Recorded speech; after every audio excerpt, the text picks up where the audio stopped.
ఒక అద్దం జీవితాన్ని మార్చేస్తుంది. ఇది నిజం. దీని వెనుక ఉన్న లాజిక్ ఏంటి అనేది తెలుసుకుందాం. చాదస్త మూఢనమ్మకం అనుకునే వాళ్ళు ఈ వీడియోని ఇక్కడే స్కిప్ చేయండి. వాస్తు మరియు జ్యోతిష్య శాస్త్రంలో అద్దాలకు అంతగా ఇంపార్టెన్స్ ఎందుకు ఇచ్చారు?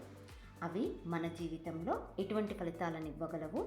వాస్తురీత్యా గృహంలో అద్దాలు ఎక్కడ ఉంటే మంచిది, ఎక్కడ ఉంటే మంచిది కాదు, ఎనర్జీ లెవెల్స్ని బ్యాలెన్స్ చేయడంలో అద్దాల ప్రాధాన్యత ఎంతవరకు ఉంటుంది? ముఖ్యంగా అద్దాలను వాస్తులో రెమిడియల్ పార్ట్గా వాడతాం కాబట్టి మన లైఫ్లో అద్దాలను ఉపయోగించి ఎటువంటి ఫలితాలను పొందవచ్చు, ఏ ఆకారం గల అద్దాలు ఎక్కడ ఉంటే ఎటువంటి ఫలితాలను ఇస్తాయి అనే అంశాల గురించి పూర్తిగా తెలుసుకుందాం. వీడియో చివరి వరకు చూడండి. ఓం గురుభ్యో నమః, ఓం శ్రీ మాత్రే నమః. అందరికీ నమస్కారం. నేను మీ కర్ణాటక వనిత. ఈ సృష్టిలో ప్రతిదీ కూడా పంచభూతాలతో నిర్మితమైనది. అవి నీరు, గాలి, అగ్ని, భూమి, ఆకాశం.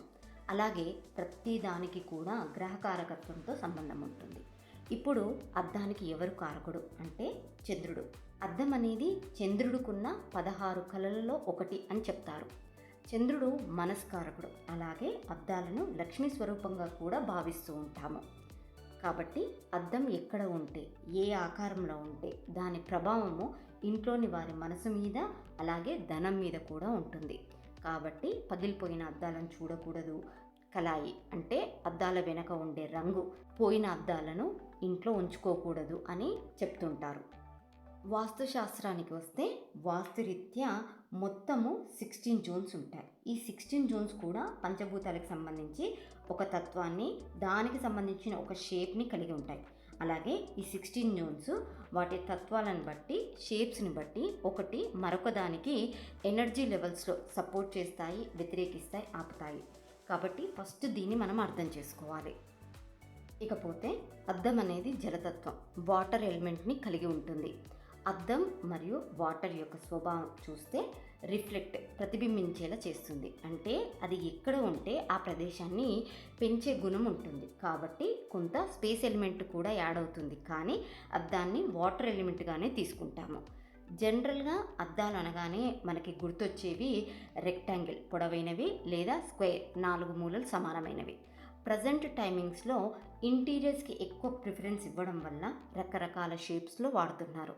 ఆ షేప్స్ ఏవైతే ఉన్నాయో rectangle, square, round, different shapes ఇంట్లో ఎక్కడ పడితే అక్కడ ఉండడం మంచిది కాదు. ముందుగా అద్దాలు ఉండడమే మంచిది కాదు అనుకుంటే వాటి షేప్స్ని బట్టి డిఫరెంట్గా ఉన్నటువంటి అద్దాలు ఇంట్లో ఎక్కడ పడితే అక్కడ మంచిది కాదు. మెయిన్గా అద్దాలు అనేవి వాటర్ ఎలిమెంట్ మరియు రిఫ్లెక్ట్ చేసి పెంచే స్వభావం ఉంటుంది. కాబట్టి దాని షేప్ని బట్టి ఎనర్జీ లెవెల్స్ని పెంచుతుంది, లేదా ఒక్కొక్కసారి ఆ జోన్కి సంబంధించిన ఎనర్జీని పూర్తిగా బ్లాక్ చేస్తుంది. So shape is most important. ఇకపోతే ఫస్ట్ సాధారణంగా అద్దాలని ఎక్కడ పెట్టుకోవాలి, ఎక్కడ పెట్టుకోకూడదు. సెకండ్, ఏ షేప్ అద్దాలను పెడితే ఎటువంటి ఫలితాలు వస్తాయి. థర్డ్ వన్ వచ్చేసి అద్దాలను రెమిడియల్ పార్ట్గా వాడతాం కాబట్టి అది ఎక్కడ, ఎలా అని చూసినట్లయితే వాస్తుపరంగా అద్దాలను నార్త్ ఈస్ట్ సెంటర్ వరకు ఎక్కడైనా పెట్టుకోవచ్చు. నార్త్ వాటర్ ఎలిమెంట్, జలతత్వము, ఇక్కడ అద్దాలను హ్యాపీగా పెట్టుకోవచ్చు. అలాగే ఈస్ట్ అనేది ఎయిర్ ఎలిమెంట్, వాయుతత్వం కలిగి ఉంటుంది. దీనికి జలతత్వం అనేది సపోర్ట్ చేస్తుంది కాబట్టి ఈస్ట్ వాళ్ళకి కూడా పెట్టుకోవచ్చు. కానీ సౌత్ వాళ్ళకి, వెస్ట్ వాళ్ళకి పెట్టుకోకూడదు. ఎందుకంటే south east, south east, south అగ్నితత్వం కలిగి ఉంటుంది. సౌత్ వెస్ట్ భూతత్వాన్ని కలిగి ఉంటుంది.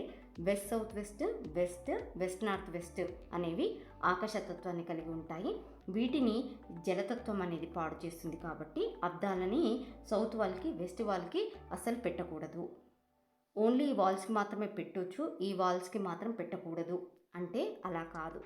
వాస్తుపరంగా జోన్స్ని గృహానికి మధ్య నుండి తీసుకోవాలి.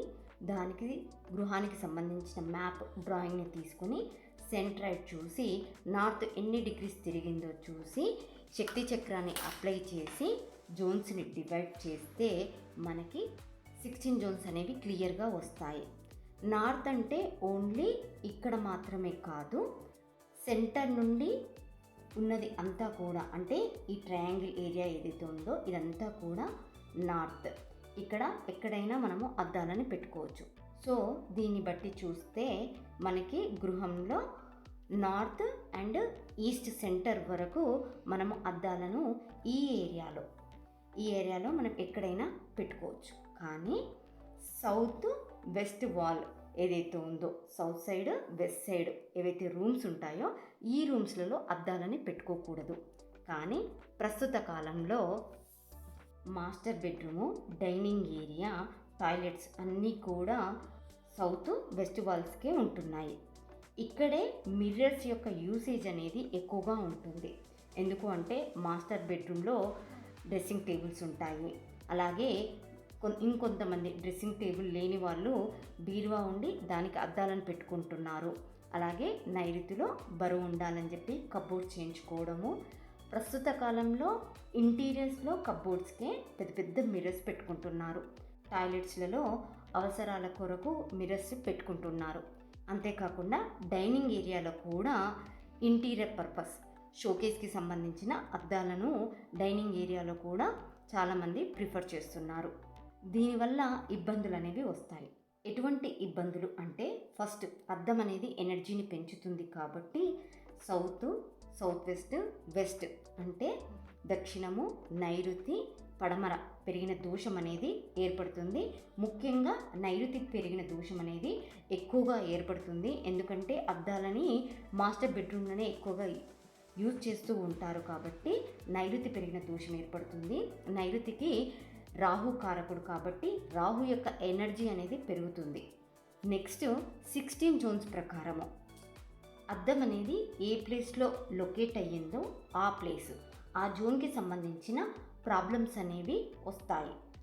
ఎగ్జాంపుల్, సౌత్ అయితే ప్రొఫెషన్ అండ్ నేమ్ అండ్ ఫేమ్కి సంబంధించిన ప్రాబ్లమ్స్ అనేవి వస్తాయి. సౌత్ వెస్ట్ అయితే అధిక ఖర్చులు అవ్వడము, సౌత్ వెస్ట్ రిలేషన్ ప్రాబ్లమ్స్ రావడము, సౌత్ వెస్ట్ సేవింగ్స్ మరియు పిల్లల ఎడ్యుకేషన్ అనేది దెబ్బతింటుంది. వెస్ట్ అయితే ప్రాఫిట్స్ అండ్ గెయిన్ విషయంలో ఇబ్బందులు అనేవి వస్తాయి. అదేవిధంగా నార్త్ వెస్ట్ డిప్రెషన్లోకి వెళ్ళిపోతూ ఉంటారు. ఇలా ఒక్కొక్క జోన్ని బట్టి ఏ జోన్లో లొకేట్ అయ్యిందో ఆ జోన్కి సంబంధించిన ఇబ్బందులు అనేవి వస్తాయి. మరి అలాంటప్పుడు ఏం చేయాలి అంటే, సౌత్ వెస్ట్ సైడ్ వచ్చే బెడ్రూమ్స్ కావచ్చు, టాయిలెట్స్లలో కావచ్చు, మిర్రర్స్ పెట్టుకునే దాంట్లో హైడ్ అయ్యేలాగా, అంటే హిడన్గా ఉండేలా ఇంటీరియర్స్లో చేయించుకోండి. బయటికి తీసి చూసుకుని క్లోజ్ అయ్యేలాగా.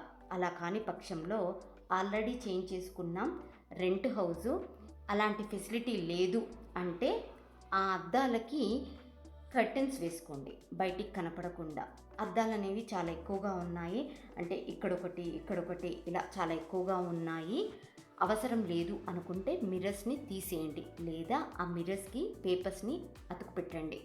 మరొకటి ఏంటంటే, సౌత్ వెస్ట్లో వచ్చే రూమ్స్లలో కావచ్చు, టాయిలెట్స్లలో కావచ్చు, మిర్రర్స్ పెట్టుకోవాలనుకుంటే నెంబర్ 1 హిడెన్గా చేయించుకోవాలి లేదా కర్టెన్స్ వేసుకోవాలి. ఇది కంపల్సరీ చేస్తూ ఇంకొక ప్రికాషన్ ఏంటి అని చూసినట్లయితే, ఈ రూమ్స్లలో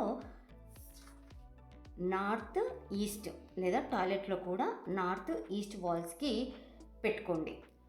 ఒక్కొక్కసారి నార్త్ ఈస్ట్ వాల్స్కి పెట్టుకుంటున్నా కూడా అది ఏ జోన్లోకి వచ్చింది, ఆ వాల్ అనేది ఒకవేళ అది south west north west zones కనుక అయితే అస్సలు పెట్టకూడదు. సౌత్ వెస్ట్ అయితే ఖర్చులు విపరీతంగా పెరిగిపోతాయి, అప్పుల పాలు అవుతారు, వేస్టేజ్ అనేది పెరిగిపోతుంది. అదే నార్త్ వెస్ట్ అయితే సంతోషం అనేది ఉండదు, ఎన్ని ఉన్నా డిప్రెషన్లోకి వెళ్ళిపోతారు. సో ఈ 2 ప్లేస్లలో అస్సలు మిర్రర్స్ అనేవి పెట్టకూడదు. ఇక్కడ మీరు గమనించినట్లయితే మనకి చిల్లం బెడ్రూమ్ అనేది నార్త్ వెస్ట్లో ఉన్నప్పటికీ కూడా హాఫ్ ఆఫ్ ది పార్ట్ అనేది నార్త్ వెస్ట్లోకి వచ్చింది. ఇక్కడ మిర్రర్స్ పెట్టుకోమన్నారు కాబట్టి ఈ రూమ్ అంతా కూడా, అంటే ఈ ప్లాన్కి సంబంధించి half of the portion north వైపుకి వచ్చింది అని చెప్పి ఈ రూమ్లో మిర్రర్స్ పెట్టుకోవడం కోసం ఇక్కడ కూడా ఒకవేళ మిర్రర్స్ కనుక పెట్టుకుంటే, ఎందుకంటే ఇది ఈస్ట్ వాల్ అవుతుంది కాబట్టి ఇక్కడ మిర్రర్ కనుక పెట్టుకున్నట్లయితే వాళ్ళకి డిప్రెషన్ అనేది పెరుగుతుంది. కాబట్టి మనము చాలా జాగ్రత్తగా అది ఏ జోన్ అయ్యింది అనేది చాలా జాగ్రత్తగా చూసి అద్దాలు అనేవి పెట్టుకోవాలి. ఇక షేప్స్ విషయానికి వస్తే నార్త్ సైడ్ వాల్స్ ఏవైతే ఉన్నాయో, నార్త్ సైడ్ రూమ్స్ ఏవైతే ఉన్నాయో ఈ రూమ్స్లలో రౌండ్ షేప్ మిర్రర్ పెట్టుకోవాలి. ఈస్ట్ సైడ్ వాల్స్ అయితే రెక్టాంగిల్ షేపు పొడవుగా ఉండే అద్దాలని పెట్టుకోవాలి. అలాగే సౌత్ సైడ్ అయితే ట్రయాంగిల్, వెస్ట్ సైడ్ అయితే స్క్వేర్ షేప్ అద్దాలని పెట్టుకోవాలి. సౌత్ వెస్ట్ వాల్స్కి పెట్టేటప్పుడు మాత్రం అది ఏ జోన్ అయ్యిందో చూసుకొని షేప్ని డిసైడ్ చేయాలి. చిన్నవి మాత్రమే యూస్ చేయాలి, పెద్ద పెద్ద మిర్రర్స్ పెట్టుకోకూడదు. నెక్స్ట్, అద్దాలని రెమిడియల్ పాట్లో ఎనర్జీ లెవెల్స్ని బ్యాలెన్స్ చేయడానికి యూస్ చేస్తాం. అది ఎలా అంటే ఇల్లు ఒక్కొక్కసారి మనకి కట్ అవుతుంది. ఎలాగా? పార్కింగ్ కోసం కావచ్చు, లేదా స్థలమే ఒక్కొక్కసారి కట్ అయినప్పుడు దాన్ని 4 మూలలు చేయకుండా కట్టేస్తుంటారు. అటువంటి ఇండ్లకి అది ఏ మూల అయ్యింది లేదా ఏ దిక్కు అయ్యిందో చూసి ఆ జోన్ని బట్టి మిర్రర్స్ని యూజ్ చేసి ఆ జోన్ ఎనర్జీని పెంచుతాము. ఎగ్జాంపుల్, ఈశాన్యం కట్ అయ్యింది రౌండ్ షేప్ మిర్రర్స్ తోటి. ఒకవేళ ఆగ్నేయం కట్ అయింది అనుకోండి, త్రికోణ ఆకారం గల మిర్రర్స్ తోటి. నైరుతి కట్ అయితే చతురస్రాకారం, వాయువ్యం కట్ అయితే రౌండ్ షేప్ మిర్రర్స్ని యూజ్ చేసి ఎనర్జీ లెవెల్స్ అనేవి బ్యాలెన్స్ చేయొచ్చు. కానీ అద్దాలను ఎప్పుడు కూడా నార్త్కి, ఈస్ట్కి ఎక్కువ ప్రిఫరెన్స్ ఇవ్వాలి. ఇల్లు కట్టే విషయంలో కూడా నార్త్, ఈస్ట్కి ఎక్కువ స్పేస్ వదులుతాము, సౌత్కి, వెస్ట్కి తక్కువ స్పేస్ అనేది వదులుతాము. అంటే నార్త్, ఈస్ట్ పెరిగితే మంచిది, కానీ సౌత్, వెస్ట్ పెరిగితే మంచిది కాదు. అద్దాలకి స్పేస్ని పెంచే తత్వం ఉంటుంది కాబట్టి అది నార్త్కి, ఈస్ట్కి మంచిది అవుతుంది, కానీ సౌత్కి, వెస్ట్కి అంత మంచిది కాదు. మరి కమర్షియల్ బిట్స్ కావచ్చు, షాపింగ్ మాల్స్, పెద్ద పెద్ద షోరూమ్స్, బట్టల షాప్స్, సెలూన్స్లలో మిర్రర్స్ లేకుండా ఉండవు, చుట్టూ ఉంటాయి. మరి వాటికి ఇబ్బంది రాదా? వాటి విషయంలో మిర్రర్స్ అన్ని వైపులా ఉండడం వల్ల ఎనర్జీ అనేది అన్ని దిక్కుల్లో సమానంగా పాస్ అవుతుంది, కాబట్టి అక్కడ అంత ఇబ్బందినివ్వదు. కానీ గృహం విషయంలో సాధారణంగా మన ఇంట్లో పర్టికులర్గా ఒక ప్లేస్లో అద్దం పెట్టి ఆ ఎనర్జీని పెంచడం అనేది డిఫరెంట్. 16 జోన్స్లలో ఏ జోన్లో మిర్రర్ ఉంటే ఎటువంటి ఫలితాలు వస్తాయి, ఏ షేప్ మిర్రర్ పెట్టుకోవడం వల్ల ఎటువంటి బెనిఫిట్స్ని పొందవచ్చు అనే అంశాలను క్లియర్గా తెలుసుకోవాలి అనుకునే వాళ్ళు ఒక లైక్, కామెంట్ చేయండి.